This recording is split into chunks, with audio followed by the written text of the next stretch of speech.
L'Éternel est juste.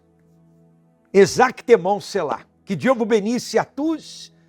Nous voici pour la suite de notre chaîne de prière. Et tous les jours, nous prions ici avec vous. Vous pouvez vous abonner à cette chaîne et suivre cette prière. Et envoyer aussi le lien de cette prière à toutes les personnes que vous connaissez, à tous vos contacts. Comme en faisant cela, la parole de Dieu va arriver, la prière va bénir d'autres personnes. La Bible dit, car l'Éternel est juste. Il aime la justice. Les hommes droits contemplent sa face. Alléluia. L'Éternel aime la justice, aime faire justice à ceux qui confient en lui. Les hommes droits contemplent sa face. Lorsque la Bible dit les hommes droits, cela ne veut pas dire les parfaits, parce qu'il n'y a pas de parfaits parmi nous. Nous tous, nous avons nos imperfections, nous avons l'inclination, l'humanité, c'est mieux dire comme ça. Nous avons notre humanité.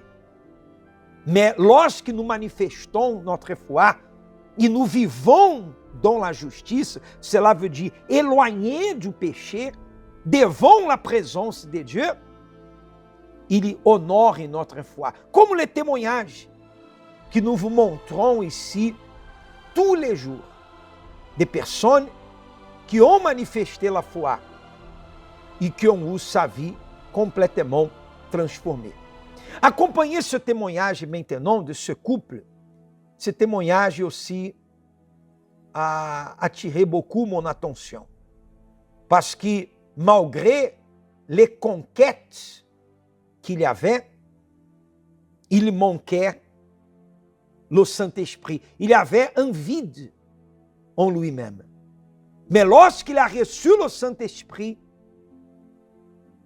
alors ce vide a été rempli. Et par la foi, il y a eu la solution de graves problèmes.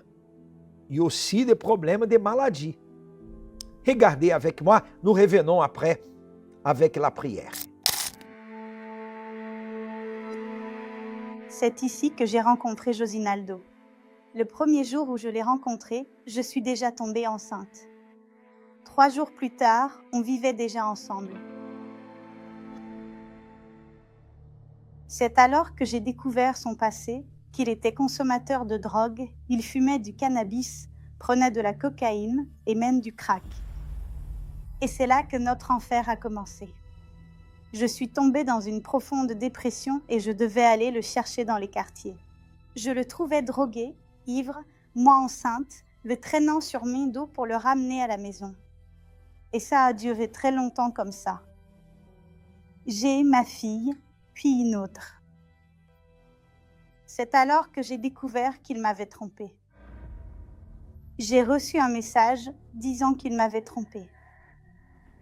Je l'ai confronté et il m'a dit « Je t'ai trompée ». À ce moment-là, c'était terrible parce que je me suis vraiment jetée sur lui. Je l'ai beaucoup frappé, j'ai renversé la tasse de café sur lui, j'ai déchiré ses vêtements. Il y a eu des situations, comme quand je l'ai attrapé par le col, je ne sais pas d'où m'est venue une telle force, mais je l'ai vraiment soulevé au point que ses pieds ne touchaient plus le sol. Et puis elle attrapait le volant de la voiture, essayait de tourner, de jeter la voiture contre la barrière. J'arrivais à lutter avec elle, mon cousin derrière luttait aussi.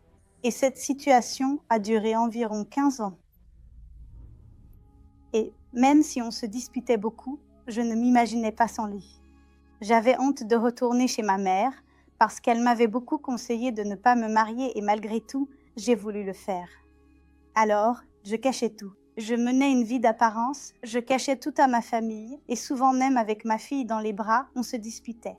Parfois, il m'arrivait même de la faire tomber alors qu'elle était petite, à peine 1 an. Et quand j'ai découvert qu'il avait une liaison, j'ai vu que ça faisait déjà quelques mois qu'il était avec cette personne. C'est alors que j'ai entendu clairement une voix me dire « Tue-le et tue-toi, tue tes enfants », mais en même temps, elle me disait aussi « Tue-le d'abord, Tu vas le laisser avec l'autre? Tue-le d'abord. Et c'est là que j'ai cherché quelqu'un, un tueur à gages. J'ai même payé 5 000 pour qu'on le tue parce que j'avais appris qu'il allait voyager dans une autre ville.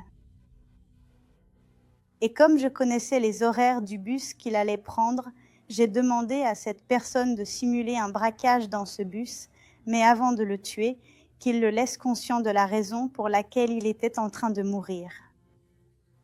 Et c'est ce jour-là que j'ai apporté sa photo, n'est-ce pas? Pour qu'il puisse l'identifier, pour qu'il n'y ait pas d'erreur.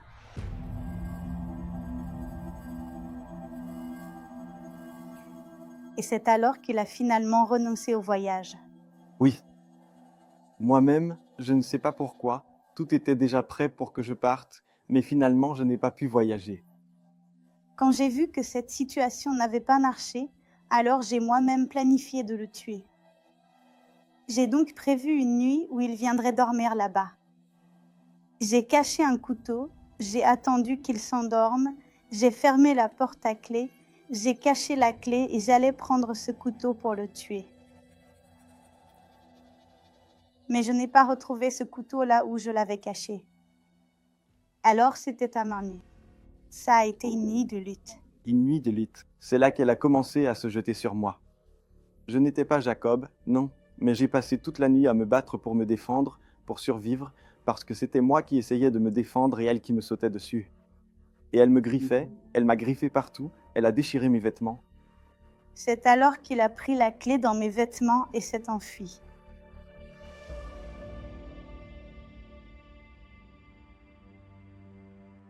C'est à ce moment-là que je me suis souvenu de l'Église universelle où nous étions déjà allés quelque temps auparavant. Et quand le jour s'est levé, j'ai juste attendu que le jour se lève, je suis allée chercher de l'aide. Et je me suis assis avec le pasteur et j'ai dit, « Pasteur, j'ai besoin d'aide. J'ai besoin d'aide, je n'en peux plus. » C'est alors que le pasteur m'a guidée, il s'est assis, on a discuté, et ce qu'il a dit sur le pardon a été très fort. Il a dit, « Je ne te conseille pas de retourner avec ton mari, mais je te dis que tu dois pardonner. » Et c'est là que notre combat a commencé, parce que je suis rentrée à la maison et je lui ai proposé de recommencer. Même en allant à l'église, je n'arrivais pas à lui pardonner. Je le regardais, mais je ressentais beaucoup de douleur. Je pensais à sa maîtresse, j'avais encore envie de la tuer. Je voulais me faire justice moi-même. C'était ça, mon désir. Je dormais avec lui, mais je n'avais pas de contact. Quand il me touchait, quand il posait, il suffisait qu'il pose la main sur moi, je me mettais à pleurer, je craquais, je pleurais, parce que j'avais énormément de haine contre lui, vraiment beaucoup de haine. On est même allé à une réunion, à la thérapie de l'amour, où le pasteur a demandé au couple de s'enlacer et de se demander pardon l'un à l'autre. Et quand il m'a demandé pardon là-bas, j'ai vu qu'il était sincère. J'ai vu que c'était une demande de pardon sincère. Et ça faisait très longtemps qu'on ne s'était pas enlacés. Et c'est à ce moment-là que ça s'est produit, pendant la thérapie de l'amour. Ensuite, l'épouse d'un pasteur s'est assise à côté de moi et est venue s'occuper de moi. Elle a vu toute une famille, 5 personnes.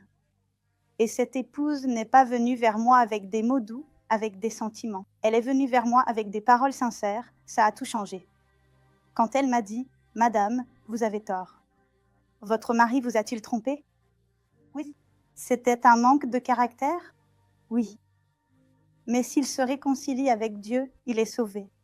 Et vous, madame, où allez-vous avec toute cette haine en vous? Et là, le masque est tombé. Là, j'ai vu qui j'étais vraiment en train de devenir. Une personne qui voulait vraiment faire justice à tout prix par ses propres moyens. En sortant de là, j'ai assisté à une réunion où le pasteur a dit « Si j'étais vous, je m'accepterais plus de vivre sans le Saint-Esprit. » C'est ce qui m'est resté de cette réunion. Et ce jour-là, mon combat pour pardonner a commencé. Et c'était une période, à chaque fois, l'évêque parlait de trahison pendant la réunion. À chaque fois, il y avait un moment où il devait en parler et ça me dérangeait énormément. Je continuais à chercher Dieu, à demander pardon. À cette période, j'avais déjà arrêté les mauvaises habitudes, j'étais déjà en train de chercher. Alors j'ai laissé tomber la drogue, l'alcool, tout, la prostitution, tous les types de vices que j'avais. Et c'est à ce moment-là qu'est venue la campagne de foi. Et là, je n'ai pas vu cela comme un simple vœu sur l'autel, mais comme une opportunité de transformation de vie, une opportunité de vivre dans la justice de Dieu.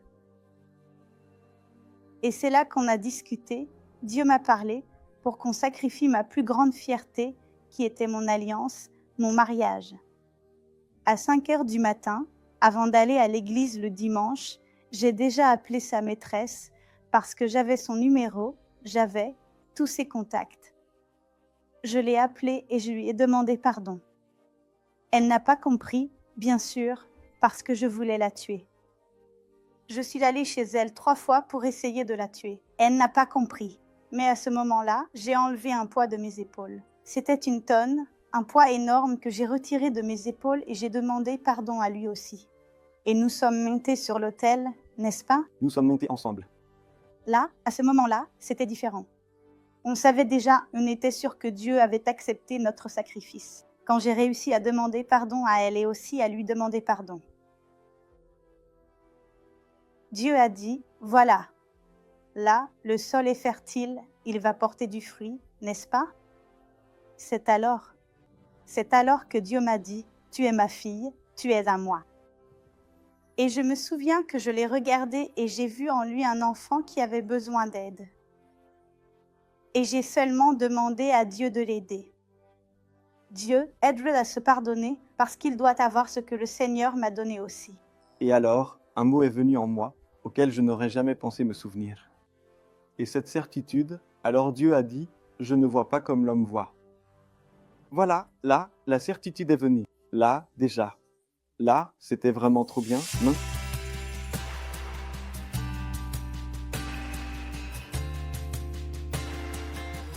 Nous avons tout recommencé à zéro. J'ai appris à être une épouse.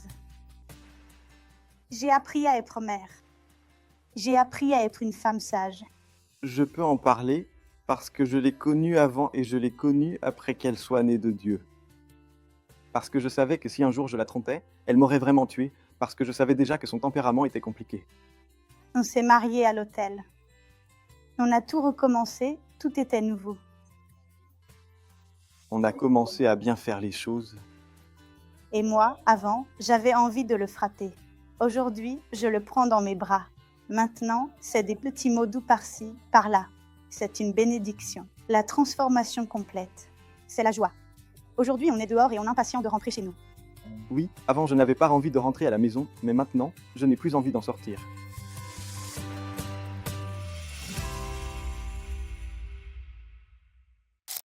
Par la foi, tout est possible. Et le Saint-Esprit, c'est celui qui nous guide, qui nous oriente. Nous vivons actuellement au sein de notre Église le mois de la justice, le mois du sacrifice.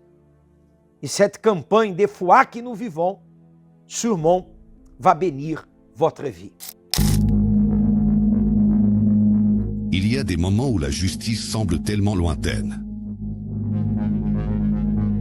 Tout semble aller de travers et, à nos yeux, rien n'a de sens.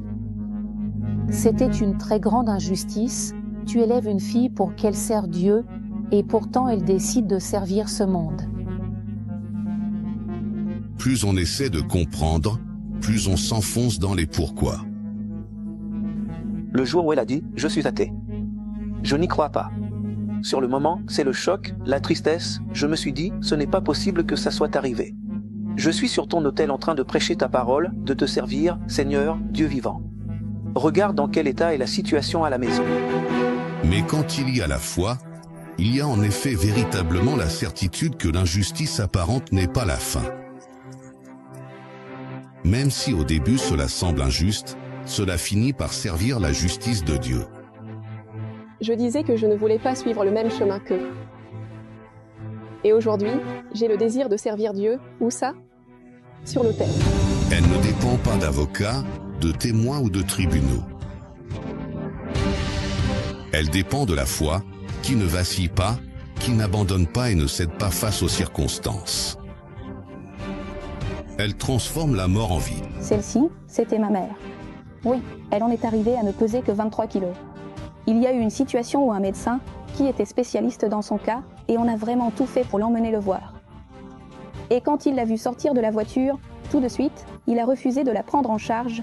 Il a dit « Je ne vais pas la soigner parce qu'elle va mourir et je ne veux pas porter cette culpabilité avec moi. » Et l'endroit où cette justice est provoquée, c'est bien l'autel, là où ce qui semblait être la fin devient en réalité un nouveau départ.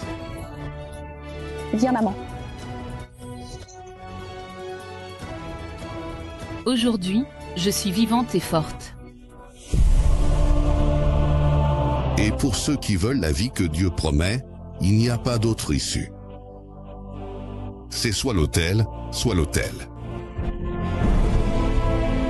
La force de la foi investie sur l'autel transforme l'humiliation en honneur.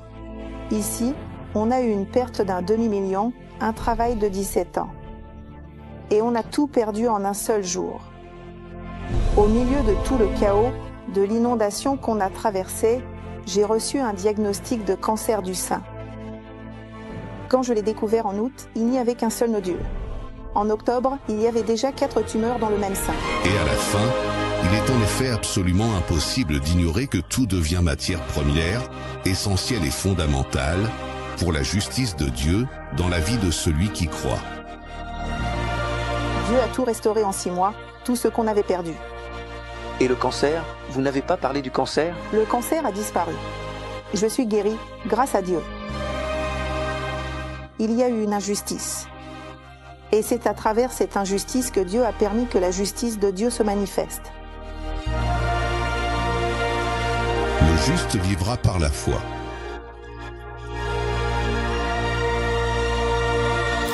C'est arrivé le moment de la prière et nous allons maintenant parler avec Dieu.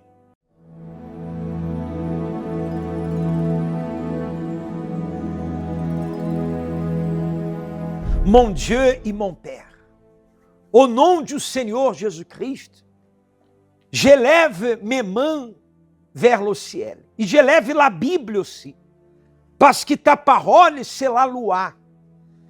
Ta parole, où il y a les promesses de bénédiction, du pardon, de la vie éternelle.